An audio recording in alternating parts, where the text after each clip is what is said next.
Hello, magandang gabi sa inyong lahat. Naway nasa mabuti tayong kalagayan. So, nagbabasa tayo ng Biblia, di ba?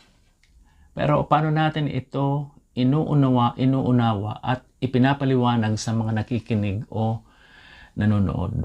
So, yan ang ating pag-aaralan.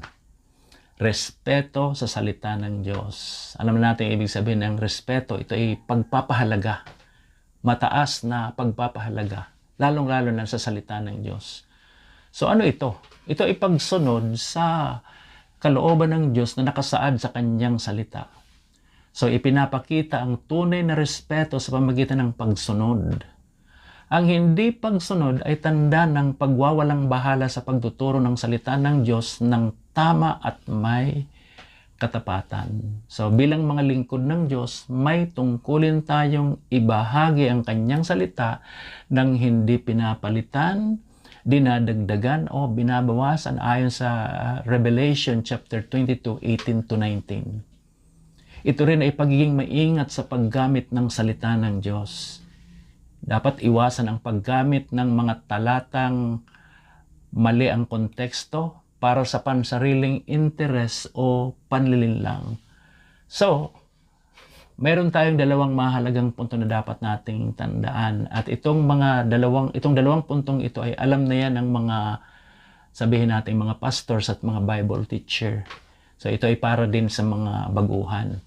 Itong tatlong ito ay number 1, itong sabing exegesis. Anong ibig sabihin yan?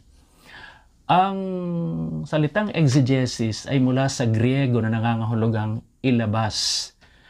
Sa madaling salita, ang exegesis ay ang proseso ng pagkuha ng kahulugan mula sa tekstong mismo batay sa konteksto, wika, kultura at orihinal na layunin ng may akda.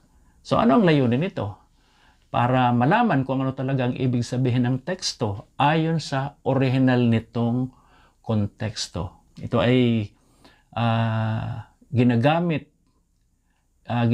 ito ng tamang interpretasyon at hermeneutics at pagsasaalang-alang sa buong konteksto ng kasulatan. Ito ang halimbawa. Kung binabasa mo ang Jeremias chapter 29 verse 11, sabi ron, sapagkat nalalaman ko ang mga pag-iisip na aking iniisip tungkol sa inyo, sabi ng Panginoon, mga pag-iisip tungkol sa kapayapaan at hindi kasamaan upang bigyan kayo ng pag-asa sa inyong kinabukasan. So, ano ba ang konteksto talaga yan? Sa Jeremias 29:11, susuriin mo kung kanino ito sinabi, kailan at bakit, bago ito i-apply sa sarili mo ngayon. Ibig sabihin, may mga pagsasaalang-alang muna tungkol sa principle ng exegesis. Ang talatang ito ay bahagi ng sulat ni Propetang Jeremias, yung konteksto sa mga Israelitang dinala bilang mga bihag sa Babylonia. So, pinapaalalahanan sila ng Diyos na kahit sila'y nasa gitna ng pagdurusa, may plano pa rin siya para sa kanila at sa katakdang panahon ay ibabalik niya sila sa kanilang lupain. So, yun yung konteksto. Okay. Pangalawa, eisegesis. Ano naman ang kahulugan nito? Ang eisegesis ay galing din sa Griego na nangangahulugang ipasok. Sa madaling sabi, ang eisegesis ay ang pagpapasok ng sariling ideya o opinion sa teksto. Ibig sabihin, binabasa mo ang kasulatan ayon sa gusto mong sabihin nito, imbis na kung ano talaga ang sinasabi nito. Okay. Ano ang layunin? Madalas ay hindi sinasadya, pero ito ay pagkuha ng kahulugan batay sa sariling damdamin, sariling karanasan o layunin, hindi mula sa aktwal na teksto.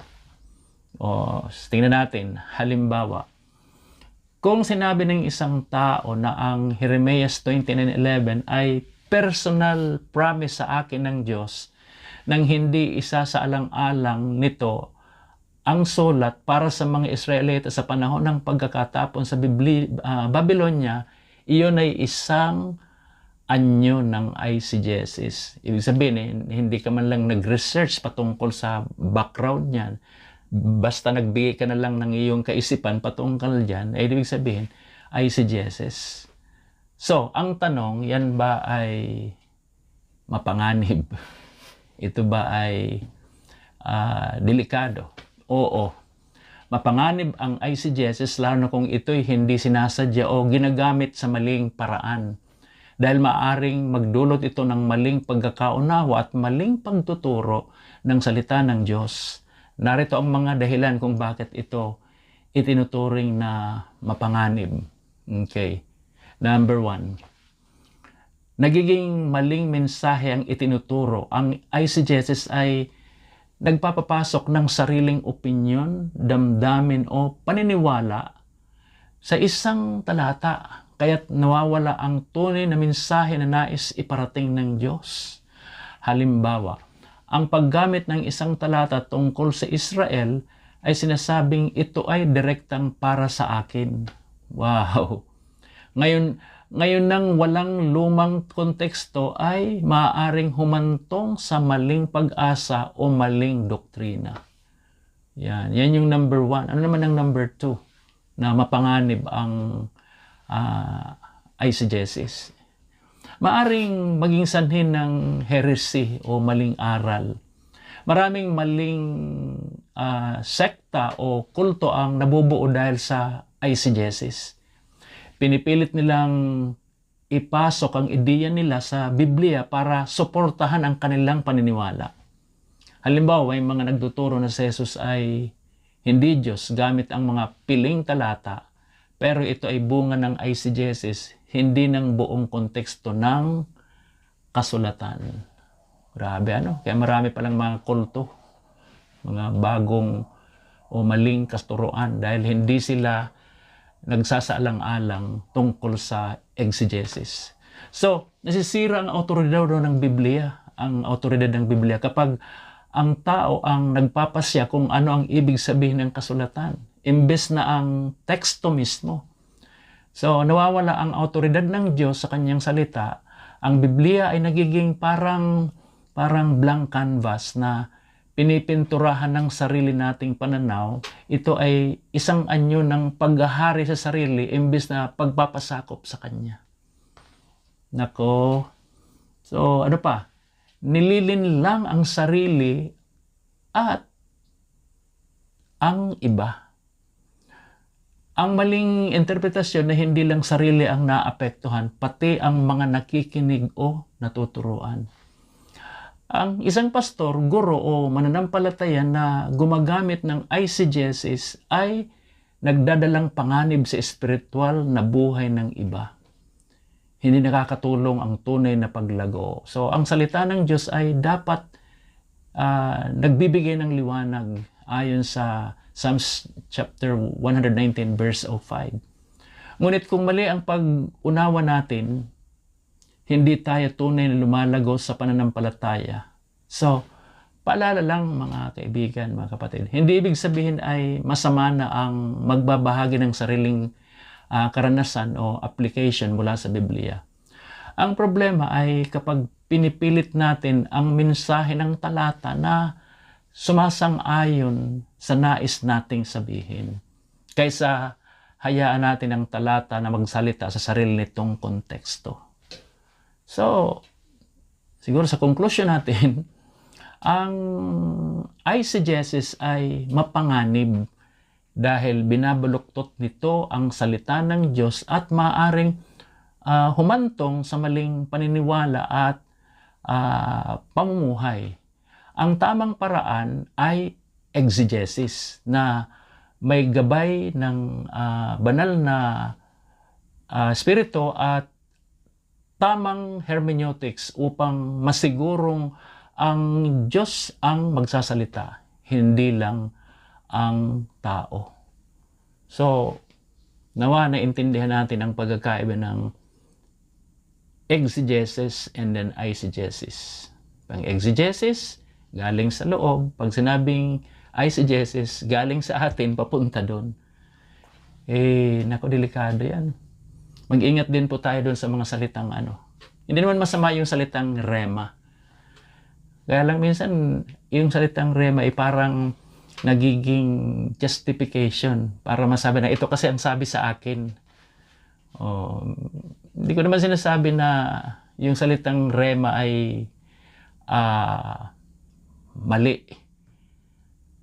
Kung may rema, tiyakin natin na talagang yan ay galing talaga sa Espiritu Santo. Pero kung halimbawa, nagrema tayo sa may nagrema kunyari sa akin, tapos meron pala akong sama ng loob, tapos ginagamit mo yung salitang rema na ito ang sinasabi kasi dito, medyo delikado po yan, mga kapatid. Kaya dapat mag-aral tayong mabuti. Maging mas mataas ang respeto sa salita ng Diyos para huwag tayong magkamali. Of course, kailangan natin ng Espiritu Santo. Pero ang tao talaga, may pagkakataon na tayo nagkakamali. Lalong-lalo kapag halimbawa, sariling damdamin, sariling karanasan, sama ng loob, medyo delikado yon. Kaya sa mga pastor, sa mga Bible teacher, hindi naman po ako nangangaral sa inyo o nagpapaalala sa inyo. At least, ito ay nagpapaalala sa ating lahat na kapag tayo nagtuturo, dapat we are using the principle of exegesis. Kasi kapag halimbawa, hindi tayo nag-aral ng mabuti sa pagtuturo at pagpapaunawa, ang resulta niyan ay exegesis. Sarili lang. Walang pagsasaalang-alang sa yung original na sinasabi talaga ayon sa konteksto ng aklat o talata. So, salamat po. Tayo ay nagtutulungan tayo sa ikalalaganap ng kanyang mga salita, ang Biblia. God bless you.